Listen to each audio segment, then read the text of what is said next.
Buenas tardes, muchas gracias por estar aquí. Una alegría verlos. Hoy tenemos un panel de lujo compuesto por dos referentes del progresismo a los dos lados del océano. Por una parte, José Luis Rodríguez Zapatero, que yo creo que aquí no necesita ninguna presentación, es expresidente de España, es el mejor como expresidente porque España tiene una buena cantidad de expresidentes que se dedican básicamente a envejecer verdaderamente mal, y eso que algunos de ellos ya partían de niveles no tan elevados, por decirlo de alguna forma suave, ¿no? Entre otros méritos, Zapatero tiene el don de ser uno de los pocos expresidentes que no ha usado las puertas giratorias, por ejemplo, para colocarse en uno o varios consejos de administración de grandes empresas sobre las que anteriormente legislaban. Y eso en este país, como acabo de averiguar en estos últimos años que vivo aquí, es todo un mérito. Tampoco ha entrado en una deriva irrefrenable del conservadurismo, que es algo que afecta a varios políticos de su propio partido, porque en otros partidos ya se entiende que es algo que va a suceder desde el minuto uno. Y además, lo cual es muy importante para América Latina, ha participado en muchos procesos de diálogo para la resolución de conflictos políticos, y todo esto lo convierte en una voz muy respetada en gran parte de la izquierda española y la izquierda latinoamericana. Y por otro lado, está con nosotros Gustavo Silvestre, periodista argentino que ejerce la profesión desde hace 40 años, durante más de 10 años condujo el que era el programa político insignia de la televisión argentina, a dos voces, y actualmente conduce Minuto Uno en el horario central del canal de noticias más visto del país, que es C5N. También conduce el magazine Mañana Silvestre en Radio 10 en estos días, y sobre todo desde la asunción de Javier Milei, su programa es una tribuna que está cumpliendo una tarea importantísima para poner al desnudo la realidad, como le gusta decir a él, que se oculta detrás de ese entramado de mentiras y manipulación de los gobiernos que ejercen los gobiernos de extrema derecha, ¿no? Unos verdaderos militantes de las fake news. En sus programas hay espacio para las voces opositoras al gobierno de Milei, que muchas veces no tienen lugar en otros medios de información argentinos, pero también hay cabida para líderes sindicales, sociales, para pequeños empresarios y para todos aquellos argentinos que están ahora mismo sufriendo en carne propia ese brutal ajuste que les está aplicando el gobierno de Javier Milei. Me han dicho muchos amigos míos argentinos, periodistas, entre ellos, que para muchos de ellos mirarse 5N hoy en día es un requisito indispensable para no enloquecer ante ese experimento social que está viviendo el país. Bueno, el tema de nuestro debate de hoy es muy amplio. Desafíos de los progresismos, y los progresismos lo organiza el Centro Estratégico Latinoamericano de Geopolítica. Gracias Alfredo Serrano Mancilla por haber organizado esta charla, en colaboración con Canal Red. Para quien no me conoce, me presento, me llamo Ina Finogénova, la voy a moderar, soy periodista de Canal Red. Así que hoy vamos a centrarnos en hablar de progresismos, de los retos que se plantean en un momento político como el de hoy, verdaderamente fascinante, en el que, por un lado, somos testigos de cómo se consolida uno de los proyectos progresistas más trascendentales de la región, que es el de la Cuarta Transformación, que se perpetuó, no es muy buen verbo porque se han apropiado de otros sectores, pero bueno, que al que ayer se le dio continuidad por otros 6 años en unas elecciones verdaderamente históricas. Y por el otro lado también somos testigos de ese ascenso de la extrema derecha y de lo que ya algunos llaman, ¿no?, las startups ideológicas, como la de Milei o la de Bukele, por ejemplo, ¿no?, que nos retrotrae a unos momentos históricos muy oscuros. Y todo esto con tambores de guerra en el continente europeo. En este contexto, el primer eje que me gustaría que nuestros ponentes, sobre el que nuestros ponentes reflexionen, es cuáles son 3 o 4 principales batallas que debería o ya está librando ahora mismo el progresismo en América Latina y, por qué no, también en España. Muy bien, pues buenas tardes. Muchas gracias, Ina, por tus palabras, y para mí es un placer estar con Gustavo. En efecto, es un periodista de referencia en Argentina, clave, honesto, progresista, en ese país capaz de lo mejor y de lo peor que a algunos nos apasiona, como es Argentina. Yo sigo atentamente los medios de comunicación y a los periodistas argentinos. Es una patología que tengo, ¿no? De la que espero no tener que curarme nunca, porque es un país que me fascina. Ina nos lanza una pregunta y bueno, me gustaría enmarcar un poco el contexto geopolítico. Es verdad que tenemos una sensación como que la derecha y la extrema derecha está en un momento al alza, muy fuerte, pero recapitulemos, salvando las distancias de lo que es izquierda o progresismo en Latinoamérica y en Europa, que hay una distancia importante, que eso hay que comprenderlo de un lado y de otro, pero pensemos en los 10, por estar en el hemisferio occidental, ¿de acuerdo? Pensemos en los 5 principales países de América y en los 5 principales países de Europa, los más grandes. Y solo hay 2 gobiernos con una derecha extrema, que es Argentina ahora, y Italia. El resto son gobiernos de centro, centro-izquierda o izquierda. Muy importante esta reflexión. Veamos México, Brasil, Colombia. El resultado de México ayer espectacular. Espectacular en ese país tan importante. Esto yo creo que es una fuerza renovada para la izquierda en Latinoamérica de gran trascendencia. Y en Europa, pues incluyo, no, por supuesto, los 5 grandes de América, digo América, no Latinoamérica, incluyo Estados Unidos, que tiene un gobierno que no es de derechas, y sobre todo allí tal como está Trump y la amenaza que es. No, es importante por lo que tenemos por delante, ¿no? Y en Europa, pues los principales países, Alemania, tiene un gobierno donde hay socialdemócratas, verdes, pero no la derecha. Gran Bretaña, es una noticia interesante, va a pasar a manos abrumadoramente laboristas, y creo que es muy importante la reflexión sobre las consecuencias del Brexit, que ha destrozado ese país, lo está destrozando. Es muy interesante seguir lo que está pasando en Gran Bretaña como reflexión política. Luego explicaré por qué. Bueno, está Francia, es un gobierno de centro, en fin, pero compite con la extrema derecha, y la izquierda está resucitando, algo con el Partido Socialista y con un candidato, el candidato que es el hijo de un filósofo de Glusman, ¿no? Está en una proyección interesante. Creo que puede ser un candidato interesante en las presidenciales, ¿eh? Atención. El que encabeza hoy la lista del Partido Socialista es el Partido Socialista con otras fuerzas. Él no es del Partido Socialista. A las elecciones europeas.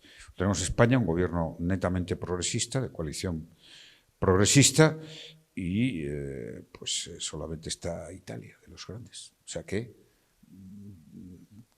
a veces yo creo que nos dejamos sobrellevar un poco por la fuerza de los think tanks, de los medios de comunicación, como que la derecha, cuidado. Y en Estados Unidos se va a librar una batalla. Hombre, a todos nos gustaría otro candidato un poco más, ¿no? Bastante, un poco más que Biden, pero en fin. O sea, cuando ves la alternativa, pues dices, oye, ¿no? Pero esto me parece muy importante. ¿Y cuál es la siguiente reflexión? Yendo al Brexit, y en México, Latinoamérica. Es decir, el progresismo debe de estimular, fomentar el internacionalismo que siempre caracterizó a la izquierda. Es decir, unir esfuerzos. Sabemos que el progresismo es muy amplio, muy diverso, muy plural, pero tiene que unir esfuerzos y dar una respuesta global. Cuando en Latinoamérica hay ese pulso de trabajar conjuntamente las izquierdas, eso redobla. Por poner el ejemplo, no es por barrer para casa, pero bueno, el Grupo de Puebla ha sido un revulsivo enorme. Un revulsivo enorme. Y es una referencia, de hecho es la referencia que ataca sistemáticamente la derecha, ¿no? Por ejemplo, los periodistas de la derecha argentina, que un día quiero confrontarles, ¿no? Están todo el día con el Grupo de Puebla como si fuéramos el grupo del diablo, más o menos, ¿no? Sí, hombre, por favor, yo quiero verles cara a cara, ¿no? Me parece importante. Entonces, primera condición, hay que unirse, hay que multiplicar los escenarios para compartir debates, proyectos, iniciativas, análisis y respuesta. En Latinoamérica, de Latinoamérica con Europa, asumiendo, y creo que es un ejercicio fundamental, el gran pluralismo que hay. Culturas históricas, posiciones ideológicas, desarrollos de unos países y otros, que condiciona, efectivamente, pero esto me parece la primera condición. Yo creo que, y la derecha lo intenta, está, ¿no?, ahí con todos estos movimientos. ¿Por qué? Porque la derecha tiene más fuerza política, económica, mediática, y si no respondemos con esa capacidad. Y eso me lleva a una derivada. Las victorias electorales de la izquierda siempre son posibles si va unida, si va responsablemente unida. Bien sean con una o con dos fuerzas, pero fundamental la unidad. Cuando nos perdemos en batallas internas, me parece que estamos entregando a los otros. Y por último, me parece que fundamental que compartamos bien los objetivos prioritarios. Yo creo que los objetivos prioritarios de proyectos más allá del Atlántico, de un lado o de otro, de la izquierda, son tres.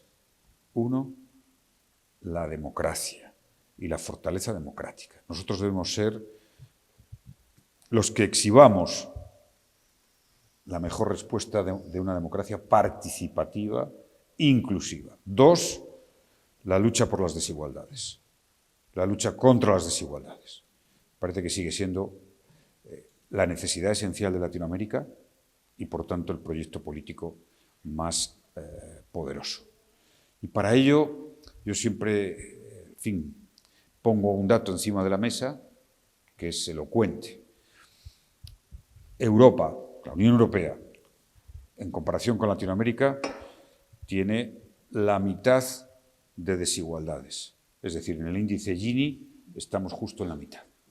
¿Y cuál es la diferencia esencial entre Europa y Latinoamérica? Que la presión fiscal en Europa es el doble que en Latinoamérica. O sea, que hay una relación directa. Claro, ya sabemos que hay una gran batalla de las élites económicas en Latinoamérica, por no contribuir, por no hacerse cargo del país, por no pagar los impuestos suficientes. Y esto los gobiernos de izquierda en Latinoamérica y los proyectos progresistas tienen que ser absolutamente determinados en esto. Es decir, una de las cosas que, por ejemplo, el gobierno progresista de España, creo que está pues, con una fuerza, parece que la economía marcha bien, con el impuesto que ha establecido a los bancos, a las eléctricas, y el impuesto a las grandes fortunas.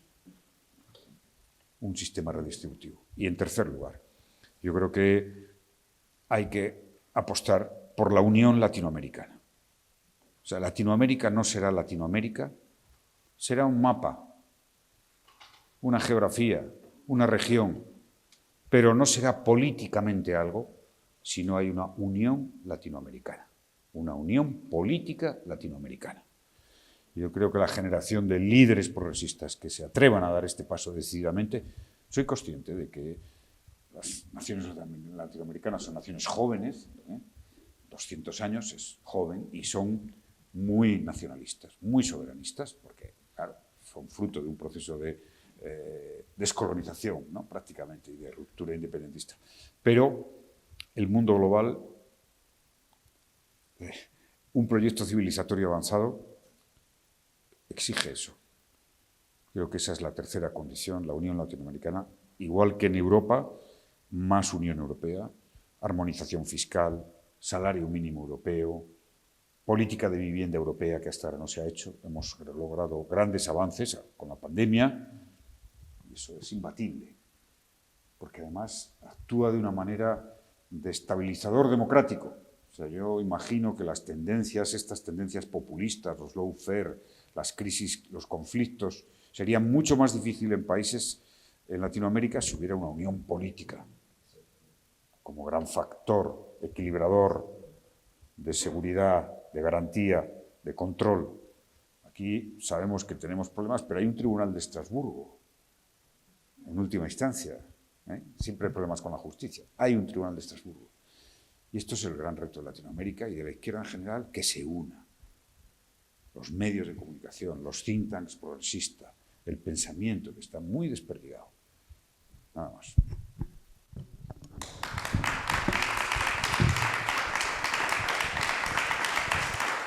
Muchas gracias a todos. Gracias a José Luis por esta invitación. Ina, a CELAC, que siempre está Alfredo organizando estas cuestiones. Y bueno, es un muy buen momento, antes que nada, para destacar que el pueblo argentino obviamente está profundamente hermanado con el pueblo de España, que siempre nos hemos reflejado y siempre hemos tenido una mirada hacia ese estado de bienestar que el PSOE ha llevado adelante, que hoy es tan atacado desde Argentina y desde otras partes del mundo, pero que hemos valorado siempre y que muchos han intentado en la Argentina llevar adelante. Y estamos en un momento donde hablábamos recién de cuáles son estos desafíos y más allá de lo que en forma impecable José Luis ha dicho desde lo político, me voy a referenciar más en lo que me toca a mí, en lo que nos toca, en lo que nos ha tocado en estos años llevar adelante como grupo comunicacional. Le agradezco que está presente también uno de los dueños de C5N y el CEO de C5N, presente aquí también en esta, porque ellos han vivido en carne propia también la persecución de la derecha en la Argentina, han sufrido con la cárcel la persecución de la derecha. Este proceso que cuando muchos se preguntan hoy, y recién lo hablábamos cuando charlábamos con Jesús Luis, ¿qué pasó en la Argentina? ¿Qué ha pasado en la Argentina? Bueno, en la Argentina se ha dado este combo perfecto desde el 2015 a la fecha, que es odio, fake news, lawfare y desunión de los sectores progresistas, que han sido el caldo de cultivo para primero el gobierno del 2015 al 2019 y ahora para el nacimiento de este experimento político que estamos viviendo en la República Argentina. Y muchas veces eso se veía venir en la Argentina. En los 40 años de democracia en la Argentina era inédito que las campañas políticas se basen en un contenido de odio permanente, de destrucción del adversario político. Inimaginable en líderes políticos que estaban en las antípodas, como Raúl Alfonsín y Carlos Menem, pero que fueron capaces en determinados momentos de llegar a acuerdos políticos, consenso, pensar en la República Argentina. Eso, en estos últimos años, sobre todo desde la creación de Juntos por el Cambio y ese llevar al poder, esto que yo decía, persecución política, fake news, lawfare, presos por pensar diferente, nunca antes se había vivido en la República Argentina. Y los medios, sobre todo C5N, ha tenido un rol de importancia. Por eso recién José Luis hablaba que es un punto a tener en cuenta, porque no solamente hay desunión entre la dirigencia del progresismo, de los sectores del campo nacional y popular, sino que también no se ha encontrado un elemento aglutinador para esa batalla cultural que hoy lamentablemente estamos perdiendo y que la derecha nos está ganando. Ahí es donde hay que engancharse. El Pepe Mujica, el querido Pepe Mujica, al que le mandamos un fuerte abrazo y la potencia para este momento de salud que está viviendo, siempre dice que los sectores progresistas se dividen por el debate de ideas, mientras que los sectores de la derecha se juntan por los intereses. Y es así, no falla, no falla. El año pasado, cuando tuve la oportunidad de que el Papa Francisco me dé una entrevista por los 10 años del papado, él advirtió. Y cuando yo le preguntaba cuál es el antídoto para luchar contra la ultraderecha en el mundo, la justicia social. No dudó. La justicia social. Y es la palabra que hoy los vuelve locos. Es la palabra mágica, sobre todo en nuestro país, ¿no? Es a lo que hoy detestan. Entonces, con esa cuestión muy sabia que anticipó todo lo que se venía en nuestro país, el Papa Francisco decía, y otra cuestión que decía, los internismos. Hay que, tengo acá una parte que me gustaría leer brevemente, porque traje, esta es una edición que hizo en su momento del reportaje Ámbito Financiero, que es del grupo Indalo, y dice el Papa, la fragmentación, proceso que hoy se vive en la Argentina, fragmentación política total, rota la política en la Argentina, la fragmentación es el triunfo del egoísmo sobre el comunitarismo. Si decimos que somos una sociedad, que somos un país, que somos una nación, que somos una patria, me gustaría bajar en un puntito claro. ¿Tenemos conciencia realmente de lo que somos, cómo somos y en qué consiste la patria? Y dice el Papa, nos encantan las internas a nosotros, armar una interna sobre cualquier cosa. Hay un cuentito, dice que terminan 6 o 7 ejecutivos de firmar un acuerdo, las secretarias lo pasan y mientras esperan que traigan el champán para brindar, con otro hacen una internita y hacen otro acuerdo. El internismo nuestro es dañoso y en la política es perjudicial, a tal punto que el internismo a veces es más fuerte que las pertenencias claves. El internismo destruye la afiliación política. Vos sos radical, socialista, peronista o lo que sea, pero tenés una afiliación política, pero hay una interna y entonces esa interna va resquebrajando la afiliación política. Lentamente se hacen partidos políticos dentro de otros partidos políticos y otros que no tienen fuerza de convocatoria. Entonces pasa lo de Alemania. Recomiendo el libro Síndrome de 1933, que narra un poquito el internismo tremendo que había en Alemania después del gobierno de Weimar y cómo no encontraban quien llevara adelante las cosas. Fue von Papen el responsable de todo esto, que representaba un político nuevo, que hablaba de otros temas, que sedujo a la gente, se llamaba Adolfito, todo el mundo dijo, bueno, probemos con este, no conocemos sus raíces, no conocemos nada de él, y así nos fue. Entonces me parece que, primero que nada, la unidad como factor fundamental.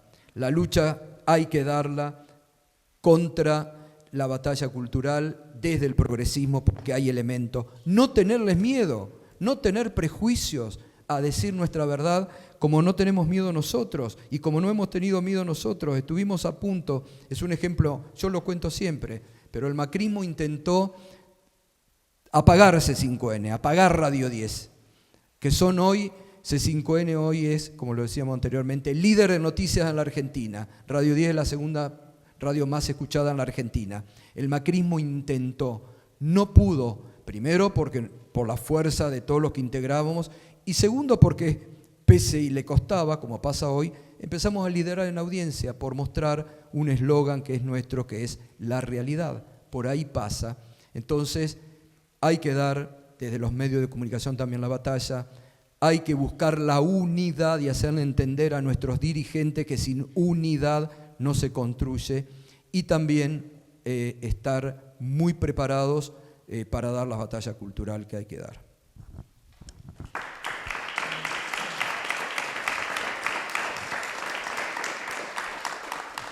Bueno, seguimos. Gracias, Gustavo, por esta aportación sobre la batalla cultural, porque justamente conecta con el siguiente eje que quería tocar con los dos. Milei no para de hablar de la batalla cultural en todos los foros a los que acude. Habla de la batalla cultural contra el marxismo, contra la agenda asesina del aborto, contra el papá Estado, ¿no? Eso lo viene repitiendo. Y estabas mencionando el papel importantísimo de medios como C5N, como Radio 10, pero finalmente en Argentina ganó Milei la batalla cultural, ¿no? Y estamos, no solo en Argentina, sino en otros países, hemos visto como entramos en una época de de la desconfianza a lo público, ¿no? A lo colectivo, ¿no? ¿Cómo es posible que sistemáticamente grandes masas, grandes números de la población voten en contra de sus propios intereses y piensen que sus intereses corresponden a los de los dueños, no sé, de Google o de Amazon? ¿Y cómo es posible y qué respuesta debería darse desde el progresismo y por qué ha fracasado en países como Brasil o como Argentina, por poner un ejemplo? Voy a ir con el presidente primero y luego contigo, Gustavo. Me parece interesante el que hagamos una reflexión sobre la llamada batalla cultural, que en efecto obsesiona a Milei y a todas las extremas derechas. Pongámosle un poco de perspectiva a la discusión. No hay que ir muy atrás, pero si pensamos en los últimos 20 años, desde que arranca el siglo, vemos que en la mayoría de los países se ha producido un avance imparable del feminismo, un avance imparable de reconocimiento de derechos, un avance imparable de una visión en favor de la diversidad, y eso es lo que realmente les ha hecho preocuparse y reaccionar. Pero fíjense, aquí eso que lo hemos vivido, y en Argentina tenemos ahora el experimento, es decir, es verdad que hacen grandes discursos, cosas, pero aquí gobernó la derecha después de mi etapa, que fue de avance en derechos y libertades, y sin embargo no derogó ninguna ley. E incluso ahora están muy incómodos porque, claro, incluso se sumaron, en fin, con prudencia al feminismo, a las leyes de igualdad, a la ley contra la violencia de género. Ahora están muy condicionados por la extrema derecha y parece que se esconden en eso, ¿no? Vamos a ver qué pasa en Argentina, a ver qué es capaz, vamos a ver si estos gobiernos son capaces de atacar cuestiones esenciales de la igualdad de género, más allá del discurso, o de los derechos del matrimonio homosexual, o de la interrupción voluntaria del embarazo. Vamos a verlo. O sea, decir que esa batalla cultural hasta aquí se ha ganado, se va ganando por los progresistas. Y como casi siempre pasa en la historia, siempre que hay un momento de relanzamiento, cojamos los 20 últimos años y hagamos una estadística de los avances en países latinoamericanos, europeos. Ahora hay una reacción, un combate. Pero de momento no van ganando la batalla, la van cuestionando, van creando dudas, incertidumbres. Pero esperemos un poco. Argentina es un buen laboratorio, porque es un país importante, sin duda alguna, y está, en fin, el presidente Milei representa el proyecto más terraplanista en lo político que uno puede imaginar, ¿no? Es decir, yo creo que la derecha está moviéndose tanto en corrimiento de tierras, tanta a la derecha, que como creen que la tierra es plana, se van a caer al abismo directamente, ¿no? Esto es lo que yo decía ayer en un acto. Bueno, me parece que la batalla cultural, situémoslo, de momento la izquierda progresista la ha ganado, la está ganando, la está ganando. Ahora era una contrarreacción, como siempre ocurre. ¿Y cuál es la respuesta a eso? Reafirmarse con más fuerza en las convicciones democráticas. Yo aquí, en fin, me dice el feminismo, cuando empiezan, es verdad que hay, bueno, pues, en fin, pues, tienen los think tanks, las cadenas de propaganda que tienen son muy fuertes, piensan que si el feminismo ha ido demasiado lejos, que si hay hombres discriminados, que la igualdad, no sé, hay que responder, el feminismo no ha hecho más que empezar, prepararos, ¿no? Como empieces a decir, bueno, quizá, yo cuando estoy con amigos, progresistas incluso, ¿no? Que con esto es un tema recurrente, lo del feminismo, ¿no? Ahora, que dice, oye, pero quizá, oye, pero qué, y les miro a la cara y no me digáis eso, después de lo que hemos hecho los hombres, desde luego incluidos parte de mi generación, en parte de mi vida, que era un machismo irredento. O sea, vamos, no sé, absolutamente. Yo recuerdo el cambio más paradigmático era que todavía mi generación, en una España ya democrática y demás, pues los chistes machistas eran algo que nadie, bueno, que era normal. Afortunadamente hoy, entre hombres mínimamente, en fin, con una cierta educación, sensibilidad y mucho más progresistas, es impensable un chiste machista cuando estamos entre nosotros. Es un cambio en una generación, sí. Pero el debatido decir, bueno, es que quizás se ha ido demasiado lejos y tal, esto sí está ahí. Y hay que reaccionar con mucha contundencia. En esto, como en todo lo que son los valores progresistas. Y por supuesto, claro, el problema que tiene la izquierda, por la batalla cultural, por entrar en el otro gran terreno socioeconómico, ¿no? Que está muy vinculado. Sí, claro, el problema es que la izquierda o tiene resultados económicos sociales o pierde. No te dan otra oportunidad. Es decir, no te dan otra oportunidad. Es decir, entonces, claro, Argentina, pues los resultados económicos de este periodo fueron muy pobres y sociales, y la gente no te da la oportunidad porque tiene una mayor desconfianza, una parte importante, dice, ¿por qué vota una mayor desconfianza? Las políticas de izquierdas, porque necesitan ser demostradas. Nosotros siempre tenemos que demostrar, ¿no? Pero es normal, porque la izquierda ha sido la alternativa a lo de siempre. Históricamente, en fin, solo ha habido un pensamiento casi, que es el conservador, ¿no? Durante siglos. Igual que durante siglos pues había la fe algo incuestionable, ¿no? Y quien mandaba realmente eran las iglesias, que construyeron las universidades y tal. Bueno, pues se abrió paso poco a poco, la ciencia, el conocimiento, pero es que siempre representamos la alternativa, ¿no? A un orden históricamente establecido. Entonces, si no tienes resultados económicos y sociales, te van a quitar la confianza. Pero yo no llegaría a la conclusión de que porque Milei haya ganado se ha perdido la batalla cultural. Me pareció muy importante, para que vean que sigo los medios argentinos, y la actualidad argentina, me pareció importantísimo la manifestación que hubo en defensa de la educación pública de la universidad, que es como un factor de identidad en Argentina. Allí había de todo. Fue masivo y seguro que había mucho votante de Milei que dice, esto no. Y estoy seguro que si Milei empieza con leyes feministas o leyes anti de igualdad, habrá un movimiento poderoso y se lo tendrán que pensar. Como aquí le pasó a Rajoy cuando quiso cambiar la ley de interrupción voluntaria del embarazo, se montó un tren de feministas desde Asturias y claro, cuando Rajoy vio que el tren llegaba y que le iba a llegar a la Moncloa, dijo, oye, en fin, al cajón la reforma. O sea, que la batalla cultural, o sea, pongamos la perspectiva. Ahora sí es verdad, desde Trump, desde que la derecha en Estados Unidos ha derivado hacia una derecha, lo que se llama la alternative right, rebelde, outsider, iconoclasta, terraplanista, en fin, que ese es el gran problema que tenemos, porque eso es lo que ha bombeado a otras derechas en el mundo. Yo soy un seguidor de una página web que es Republicanos contra Trump.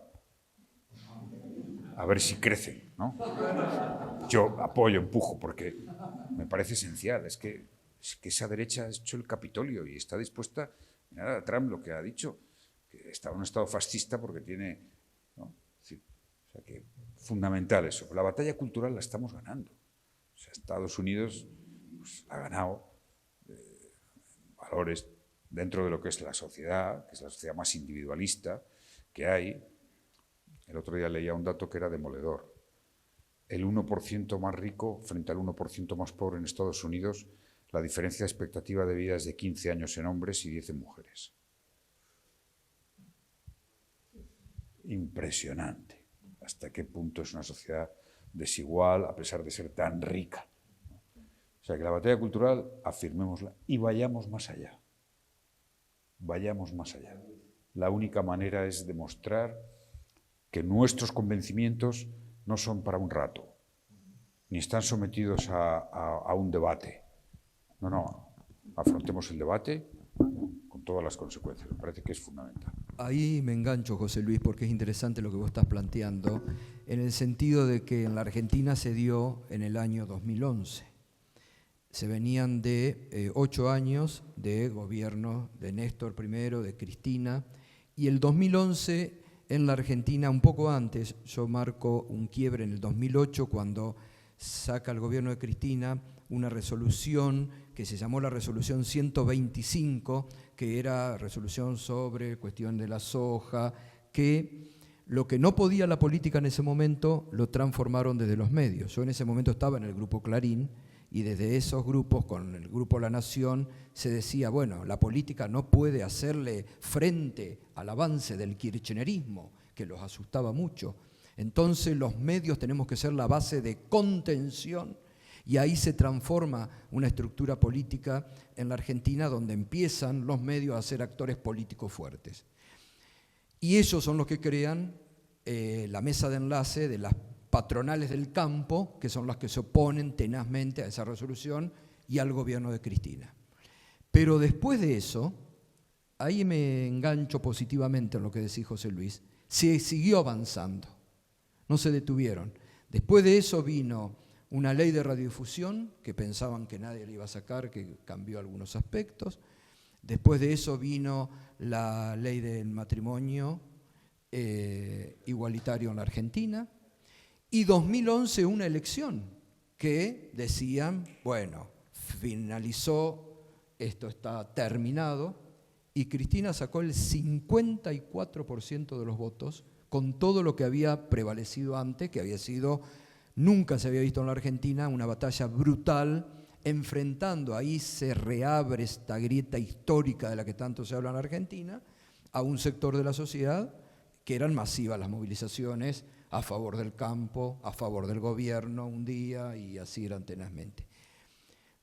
Lamentablemente, después de ese proceso del 2011, ahí es donde se empieza a desintegrar el grupo de poder que había acompañado a Cristina. Ahí empiezan las divergencias internas, porque ahí empiezan a dividirse, a escindirse del peronismo.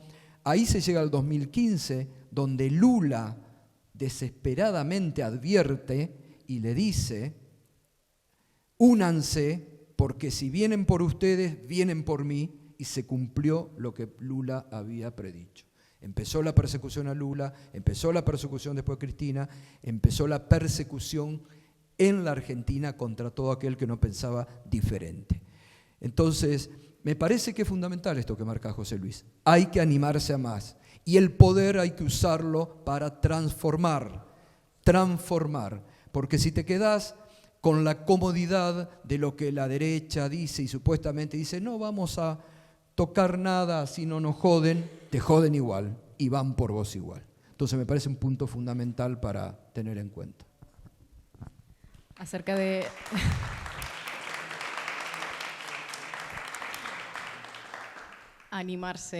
hay que animarse a más. No. Hay un debate en ciertos sectores de la izquierda, sobre todo el de la izquierda latinoamericana, precisamente sobre las políticas para las minorías, ¿no? Una idea que se ha instalado es que a la izquierda le preocupan cosas más que tienen que ver con las minorías que con la lucha de clases. Y bueno, claro, hay un factor importante que tener en cuenta, porque hay evidentes dificultades para sacar adelante políticas de izquierda, porque bueno, estamos en un contexto en el que cualquier intento de sacarlas pues enfrenta una feroz oposición desde los sectores políticos, desde los sectores económicos, desde los poderes mediáticos. ¿Qué puede hacer la izquierda en este contexto? ¿Y es posible sacar políticas económicas de izquierda sin que te conviertan en un estado paria desde el norte, por ejemplo? Es más fácil porque afortunadamente, a pesar del superpoder que tiene Estados Unidos, económico y político, ese poder cada vez es menor. Que el cambio geopolítico más importante que tenemos en este momento es que Estados Unidos y Europa Occidental, que en 1970 eran el 64% del PIB mundial, ahora son el 42-43%, y los países emergentes otro tanto. Es decir, ha habido un reequilibrio geopolítico del poder económico muy grande.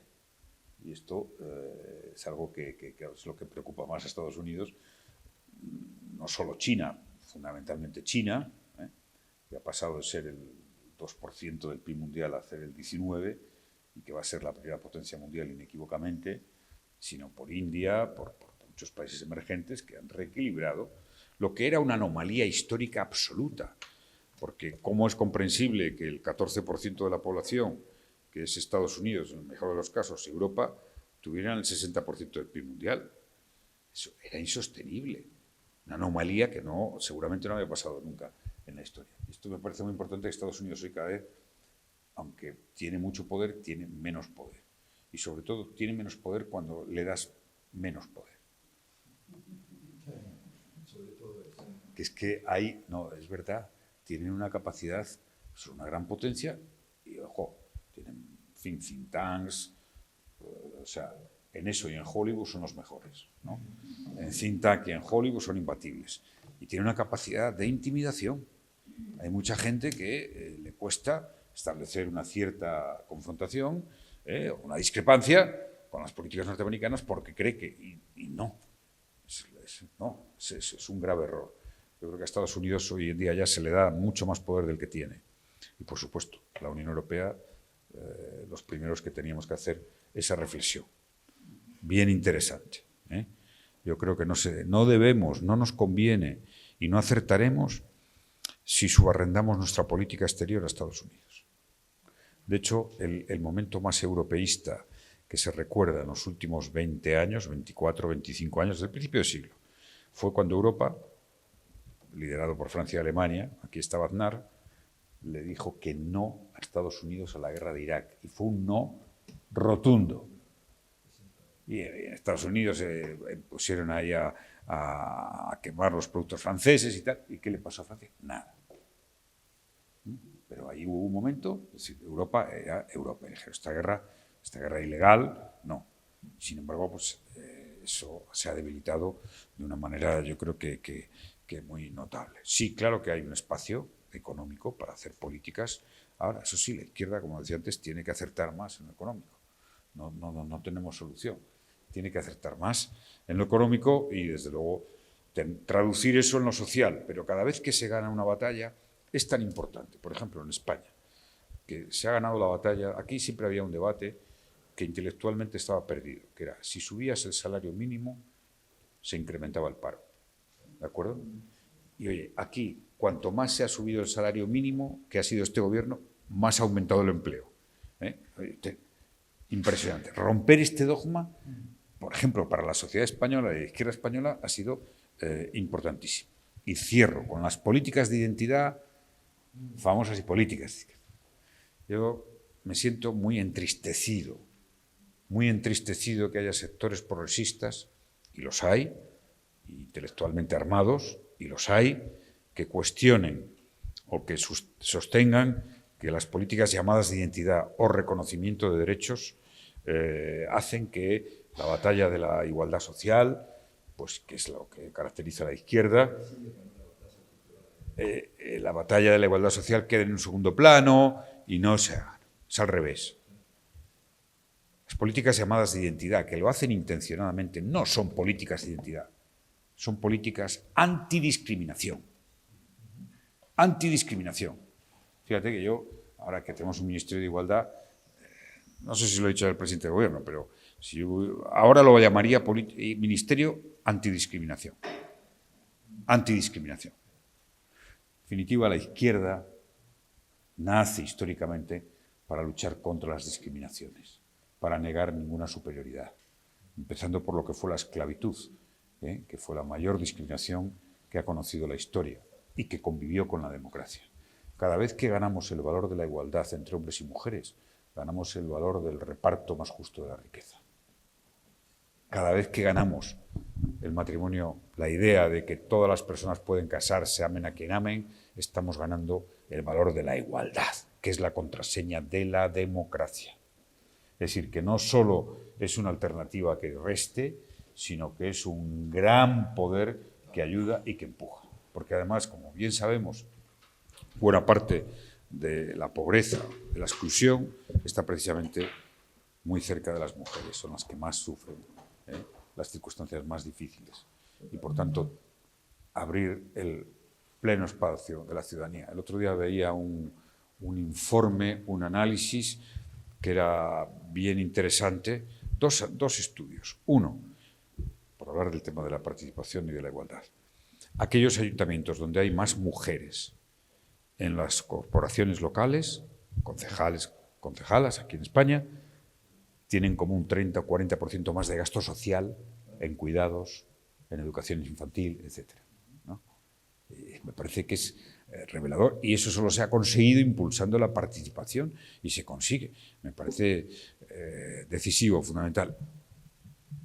Por ejemplo, otro informe que veía el otro día: sentencias en materia de violencia de género, malos tratos, abusos, porcentaje de años de cárcel, juezas y jueces, donde los tribunales eran mayoría mujeres o donde los juzgados.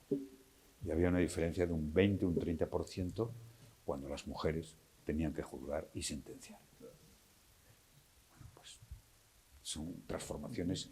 Eso sí que es la transformación cultural y social. Que el valor de la igualdad como valor de la democracia. O sea, yo creo que si me oye Milei le puede dar un infarto, ¿no? Pero eso la igualdad es la contraseña de la democracia. No se concibe la democracia. Además, fíjese, los revolucionarios franceses, los que había de verdad, que luego, en fin, pasó lo que pasó, decían: queremos, hombre, claro, ya somos una sociedad iguales, los hombres tienen distintas actitudes, distintas capacidades, el ser humano, unos son más inteligentes, otros tienen más suerte en la vida, pero por lo menos que seamos algo semejantes, seamos semejantes. Y los revolucionarios norteamericanos, cuando hicieron su revolución democrática, hay todo un caudal intelectual y político de condena de la riqueza excesiva, del lujo. No olvidemos que llegaron a tener en Estados Unidos impuesto de la renta del 70%, del 80%. Eso está en el alma de la fundación de los Estados Unidos. También la esclavitud, como sabemos, evidentemente, ¿no? Que es un problema que les proyecta su sombra, y el racismo en todo su proceso constitutivo, como casi todo país tiene problemas constitutivos, ¿no? Porque todos somos geografía e historia, pero no, yo afirmo las políticas contradiscriminatorias. Me parecen fundamentales para eso, para que el valor de la igualdad impregne a la sociedad. Y que el valor de la igualdad es, sin duda alguna, si uno asume que es muy justo. Yo recuerdo un debate con votantes demócratas en Estados Unidos, votantes demócratas en Dallas, que decían: no, yo no, ¿cómo? Yo de mis impuestos para que atender un cáncer de pulmón de alguien que ha fumado 30 años, yo eso no estoy dispuesto. Ese es el modelo, en fin, de impregnar individualista, de que la vida depende de lo que tú hagas, ¿no? Que sería, ya llevaba al delirio esto, o la idea de que un país es algo para compartir, que la solidaridad es fundamental, que un proyecto común es lo que nos hace fuertes, dignos, y que no solo en la vida, hombre, está bien que uno piense en sí mismo, pero que piense también en los demás y en su destino, un destino de dignidad compartida. Bueno, yo, como me parece tan abrumadoramente ganador y superioridad política, ya no digo moral, un discurso progresista, pues es que lo recito, en fin, con toda mi fuerza y mi convicción y mi tranquilidad de estar deseando enfrentar a cualquier de estos liberaloides, ¿no? Liberaloides les llamo yo, ¿no? que aparecen por ahí, emergen con estas teorías como si fueran nuevas. Pues estas teorías son preilustradas. Son preilustradas. Nada más. Yo voy aprovechando el contenido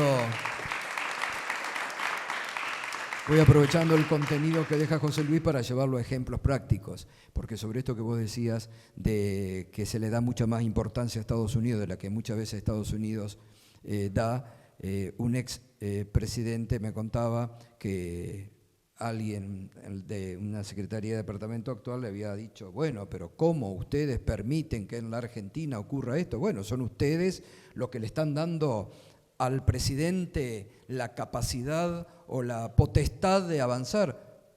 Nosotros no, nosotros al presidente nada le hemos dado, ¿no? Entonces está esto un poco lo que vos decís, que muchas veces se cree que cumpliendo con Estados Unidos, con tal resolución o quedando bien, Estados Unidos te va a dar y nunca te da.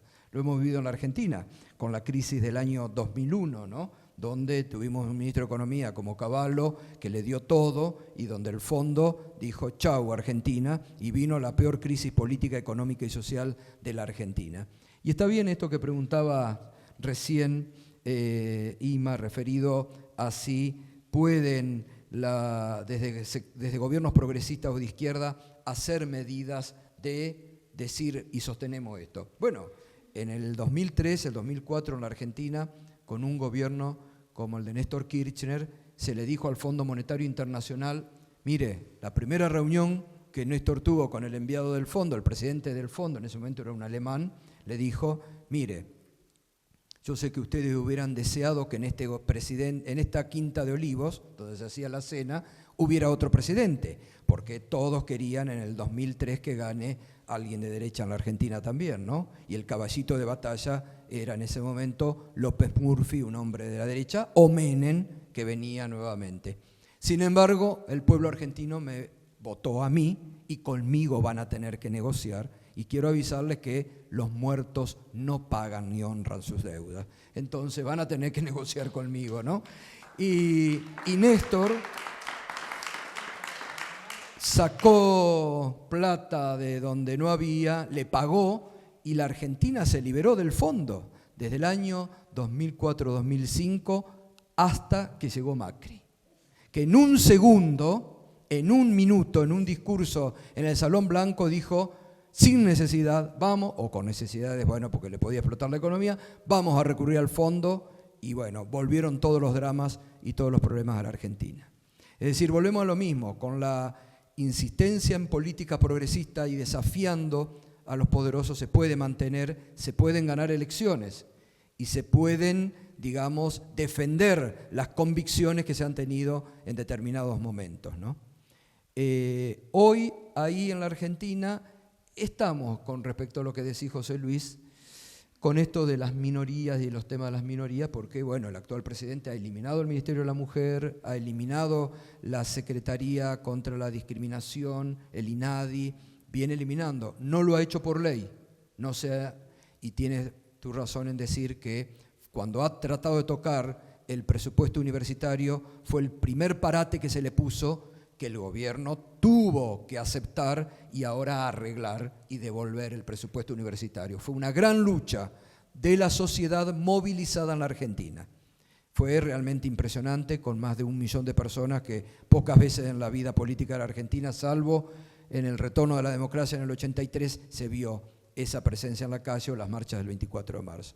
Entonces, pasa también un poco por la movilización de la sociedad, que le ha dado un ejemplo a la propia dirigencia, ¿no? Que está escondida en la Argentina en este momento y donde la sociedad parece que desde abajo va a empezar, tal vez un poco de nuevo con la ayuda y la orientación de algunos medios, a orientar nuevamente la política en la Argentina.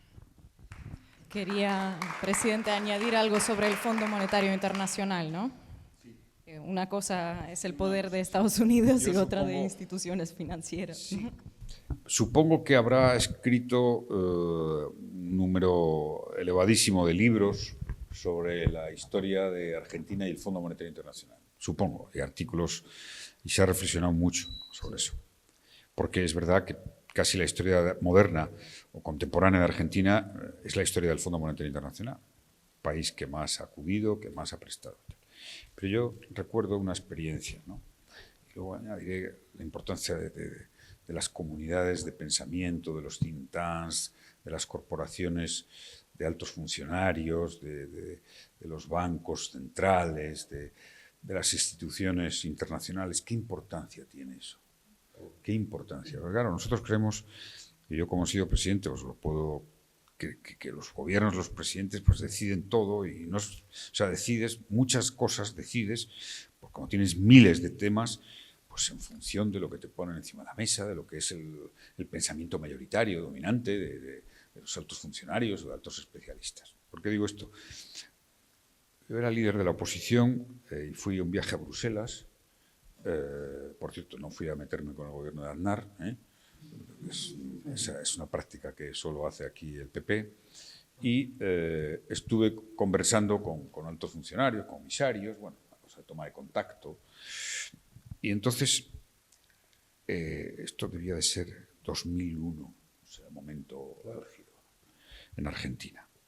Entonces me fue una cosa que me comentaron de pasada, pero que se me quedó aquí grabado para toda la vida, claro.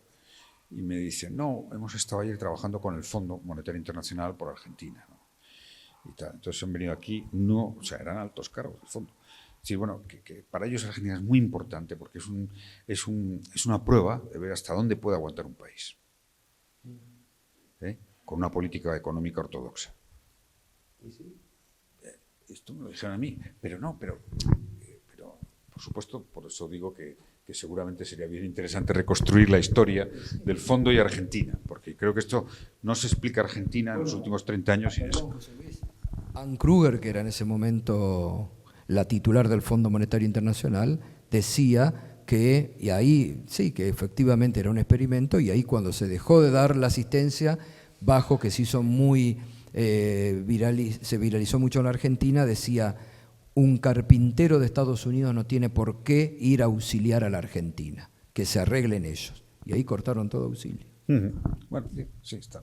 Es un poco lo que pasó aquí con la crisis financiera, que les decían a los alemanes como un trabajador alemán va a pagar el despilfarro griego, ¿no? Más o menos. Y sin embargo, oye, eso se ha rectificado afortunadamente, pero subrayo algo que me parece muy interesante. Yo cuando viví la durísima crisis financiera de 2008-2010, es decir, hay una comunidad que trasciende a los gobernantes, que esto es muy importante. Hay una comunidad intelectual, profesional, de altos ejecutivos, bien en el sector privado, en las instituciones, como antes decía, los bancos, que tienen un auténtico espíritu corporativo y un código intelectual, un marco intelectual completamente consolidado, ¿no? Yo recuerdo muy bien que en aquellos momentos que estábamos tan atentos a todo lo que sucedía y pasaba, que la línea que marcaba el Financial Times, que es como la Biblia para los altos ejecutivos de Bruselas, del Banco Central Europeo, de los grandes bancos, era determinante. Determinante. Es decir, o sea, ¿por qué insisto en esto? Porque me parece muy importante la batalla de las ideas. La batalla de las ideas. La batalla de los think tanks, la batalla intelectual, progresista, sobre todo en economía, ¿no? Que cuesta tanto darla porque la economía es neoclásica o no es economía, ¿no? Casi podemos decir, que casi uno piensa decir es que la economía es por definición de derechas, ¿no? Parece que estás, es cierto, porque es que yo siempre que estás en el mundo del diálogo económico, pues la impronta mayoritaria está ahí, ¿no? Está ahí. Y de una manera que en el momento de la crisis financiera aquí, pues la austeridad, el rigor era incuestionable. O sea, pero, es decir, no es solo una restricción, porque ideológicamente allí había gente de todo tipo, ¿no? No es solo una cuestión política, me parece que, no sé si me explico, ¿no? Sino también intelectual que se ha adquirido, ¿no? Una serie de dogmas, como este del salario mínimo. Yo lo he visto a muchos economistas de izquierdas defender que si subes el salario mínimo, aumenta el empleo. De buena fe, defendiéndolo de buena fe. O sea que, por eso me parece fundamental que la izquierda salga al debate de los think tanks, salga al debate de las universidades, fundamental, ¿no? De la creación de pensamiento. Pero claro, es evidente que el sector liberaloide, como yo digo, ¿no? Tiene un despliegue, unas baterías poderosísimas de incentivar los debates económicos que casi siempre van por la misma dirección. Y esto, bueno, afortunadamente aquí en Europa con la pandemia el giro cambió y ahora estamos viviendo un momento dulce porque curiosamente los países del sur, los que nos llamaban los PIGS despectivamente, España, son los que están hacia arriba tirando. Y donde hay más problemas es en los países de Europa Central. Bueno, al final la vida siempre son ciclos, ¿no? Y hay que asumirlo, ¿no? O sea, por ejemplo, cuando dicen, bueno, ¿por qué a veces votan? Pues es que, claro, es que la democracia es eso, y a veces ganamos y otros perdemos. Normalmente para ganar hay que hacerlo bien, bien, bien. La izquierda tiene que ser más exigente consigo misma, porque nos van a exigir más. Me está diciendo Alfredo que hay que ir cerrando. Alfredo dice una pregunta, pero me voy a permitir hacer dos. Una va a ser final, por favor, Alfredo. Decía también Gustavo sobre animarse a más, me quedé con esta frase, ¿no? Y sobre la moderación, sobre todo, sobre la izquierda que cada vez tiende más a ese centro centrado, ¿no? Y pese a que se está demostrando permanentemente que como la tercera vía moderada, acaba de demostrarse en México, la eligieron voluntariamente con el Movimiento Ciudadano, no funcionó, en Argentina no funcionó. ¿Por qué seguir eligiendo candidatos que para que la derecha, la oposición no enseñe los dientes, al final pierdan y se prefiera esa real thing, ¿no? La extrema derecha? ¿Por qué insistir en esto? Bueno, interesante, ¿no? Porque en la Argentina se ha planteado, antes que nada quiero, José Luis, decirte, mira, anoche me encontré con, ahí atrás, son argentinos, están de turismo acá, son pymes que la están sufriendo, y así que se han venido. Yo soy José de Málaga. Tú eres, mira, de Málaga vino José Luis a escuchar, oyente de Mañanas Silvestres, así que, no sé si hay otro. ¿Vos también? Muy bien, bueno, muy bien, muy bien. Bueno, gracias. Pero digo, es muy interesante porque en la Argentina se habla en términos de la ancha avenida del medio. Y la ancha avenida del medio nunca llegó a nada. Sí, exactamente. Y la ancha avenida del medio no ha llevado a nada. Por el contrario, los que cada vez han jugado más al extremo, bueno, tenemos la experiencia ahora, ¿no? Me parece que reitero este concepto, me ha pasado a mí en mi vida profesional, ¿no? Yo antes, cuando estaba trabajando en el Grupo Clarín, tenía una forma de ver el periodismo y la política y la actualidad y los cambios y la cada vez más insolidaridad y cada vez más lo tremendo que se volviendo la derecha en cuanto a las políticas, me fue creando en mí una persona mucho más comprometida y animarme a decir las cosas que antes uno no se animaba a decir. y exponer y animarme desde mi pensamiento también, cosa que los sectores progresistas no han defendido, porque creen que, no, mirá, porque la derecha va por acá y hay que acompañar estos procesos porque la gente no nos va a votar y entonces tenemos que moderar el discurso porque la gente no nos va a votar.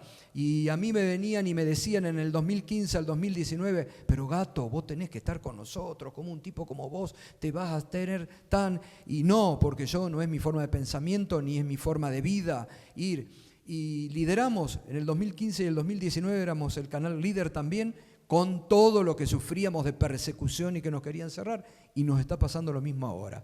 Quiere decir que si lo podemos hacer desde el periodismo, ¿por qué no lo van a poder hacer las fuerzas políticas que deben prepararse? Pero acá volvemos a lo mismo, es el individualismo, es el egoísmo que hay, es el egocentrismo que les gana a muchos dirigentes que no son capaces de reunirse. No pueden, la experiencia que tenemos, mi experiencia profesional, año 1997, menemismo en el poder, peronismo de derecha, los sectores progresistas todos dispersos. En ese momento había dos líderes en la Argentina, Raúl Alfonsín, Chacho Álvarez. Raúl Alfonsín de la Unión Cívica Radical, expresidente, Chacho Álvarez de una fuerza naciente, el Frepaso. Imposible reunirnos, aunque los dos decían que había que formar una alianza y que había que juntarse, los sectores progresistas y todo. Y mi tarea, como los conocía a los dos y era amigo de los dos, entonces les decía un día a Raúl Alfonsín, Raúl, ¿por qué no hacemos un programa con Chacho? ¿Por qué? Y me sacaba bien gallego Raúl, carpiendo, de decir, pero ¿cómo me voy a juntar con un tipo que ha dicho lo peor de mí? Y va. Hasta que la necesidad tiene cara de hereje, cuando el menemismo empieza a decir en el poder que querían ir por una tercera elección, ahí entonces un día me llama Raúl y me dice, ¿tenés idea todavía de seguir haciendo ese programa con Chacho? Sí, le digo, pues organizalo. Entonces habíamos arreglado un programa donde iba a estar, como estamos nosotros dos ahora, un bloque para Raúl Alfonsín, otro bloque para Chacho Álvarez. Pícaro Alfonsín, llega 20 minutos más tarde Chacho, porque íbamos a grabar el programa, porque había mucha expectativa periodística, estábamos sentados así como en dos Entonces íbamos a empezar a grabar y Raúl Alfonsín le dice, pero Chacho, somos dos hombres de la democracia, ¿cómo vamos a hacer un programa separado? Tenemos que hacerlo juntos. Chacho, no le quedó otro remedio que decir, lo hacemos juntos. Y sobre el final del programa, bárbaro, el programa 1 hora, nosotros chochos, porque teníamos la gran nota periodística de todos los tiempos, lo más buscado, sobre el final del programa le decimos a Raúl, y bueno, ¿cómo están ahora? ¿Más juntos o más separados que cuando empezamos? ¿Y? El viejo pícaro agarra, se levanta y dice, corre y pega la silla al lado de la de Chacho, dice, creo que estamos un poquito más juntos. Y vos no vas a creer, José Luis, terminó el programa, se fueron detrás del decorado de A Dos Voces y ahí nació la alianza en un set de televisión. Y en el 2019 hicimos lo mismo, desde C5N, todos peleados en la Argentina. Que Alberto Fernández por un lado, que Massa por el otro, que Cristina, que allá, que allá. Y empezamos, vamos a invitarlo a Alberto. Es un traidor, Massa, es un traidor. Todos venían a minuto 1, todos venían. Y ahí empezamos a hacer, y ese fue el escenario de acercarlos nuevamente. Entonces, ahí es donde el periodismo también, que tiene que estar comprometido con un proyecto, porque a los dueños de C5N, que los metió preso el macrismo, le llegaron hasta ofrecer que se vayan a Sudáfrica, que no había extradición y que vivan la vida. Se prefirieron quedarse, apostar por la Argentina, seguir, la pelearon, están absueltos por la justicia de la Argentina de culpa y cargo. Entonces, desde un proyecto que tiene que ver con lo nacional, lo popular y el compromiso con el país, se puede también ayudar a que reflexionen un poquito los dirigentes, ¿no?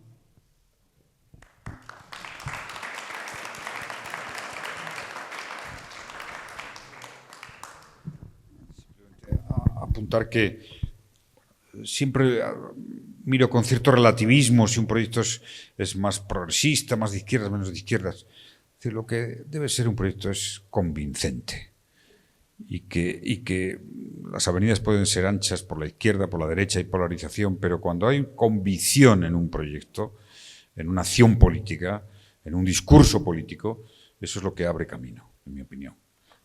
Y, por supuesto, lo que decíamos al principio y ahora he recordado, hay que unir. Ser de izquierdas es unir.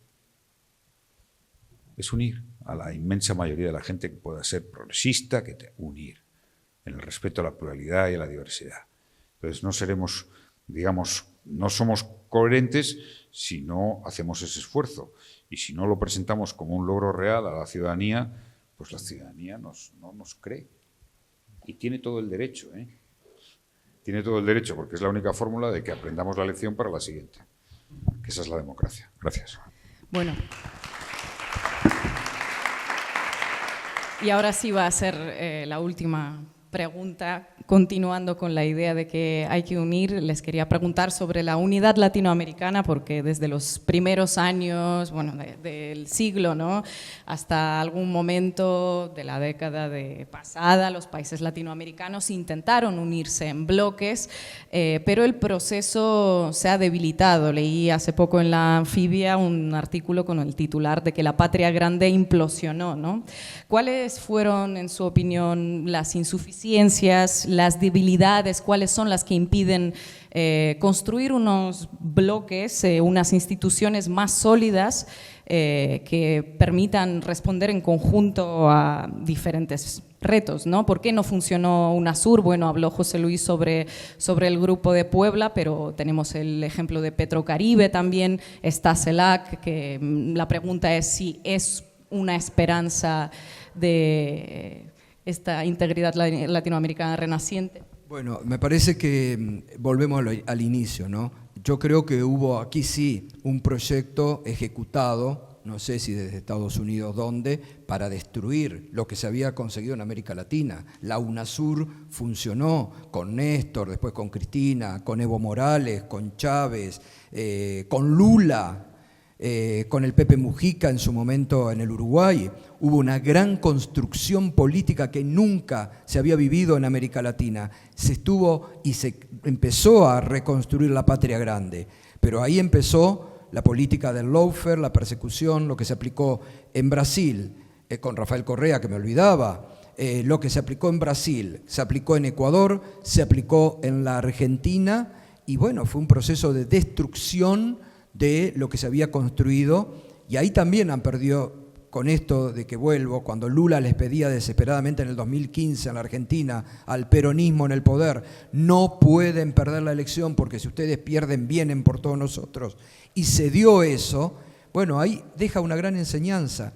Y Lula, con José Luis compartimos el proceso de elección, Lula hizo lo que muchos no se animan a hacer, ampliar, abrazar. Incluso Lula lo hizo perdonando a los que lo habían llevado a prisión a él, y perdonó, y Lula en el poder, que podría haber dicho, bueno, va a ir por Bolsonaro, va a ir por los jueces, no fue, y se dedica hoy, está impresionante José Luis Brasil, con un nivel de crecimiento, baja la desocupación, baja la pobreza, se animó a hacer lo que muchos decían, bueno, pero Lula ahora no va a poder porque le van a poner, se animó a hacer lo que hay que hacer, políticas de bienestar,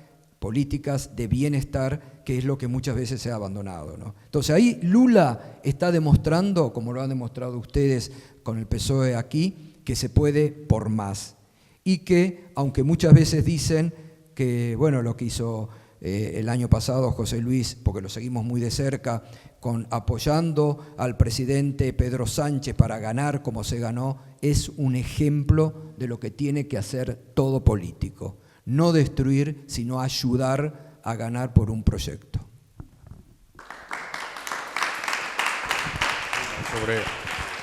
Gracias. Sobre la unidad latinoamericana. Ya que en efecto UNASUR ha sido lo más sólido que ha habido, y ahí está como lección. ¿Cuál es la lección, en mi opinión? Que se tenía que haber ido más allá para que la unión política, económica, comercial y, por qué no, financiera a medio plazo fuera irreversible. Irreversible. Esta es la lección para la próxima. Hay que tener voluntad política, y seguramente es una generación que se tiene que quemar haciendo una unión latinoamericana. Dos, hay evidentemente otra condición, que es la que veo más difícil. Pasado mañana tengo un debate con un dirigente de la derecha en Colombia y saldrá este tema. No es posible imaginar una unión política latinoamericana si no hay un cierto entendimiento entre la izquierda, el centroizquierda y el centro-derecha. No es posible imaginar una unión política perdurable, sólida. Y esto es un reto, un gran desafío. Por supuesto, Estados Unidos nunca va a estar interesado en la unión latinoamericana. Europa sí, y debería de ser un gran apoyo. La Unión Europea sí, y mucho más con el empuje y la fuerza que puede tener España. Pero esos son dos factores que yo veo. Hay que ir a una unión con más profundidad que lo que representó UNASUR, siendo una experiencia bien interesante, y dos, de alguna manera hay que incorporar al centro derecha, porque si no, va a ser muy difícil. Y eso sería la gran operación histórica, en mi opinión.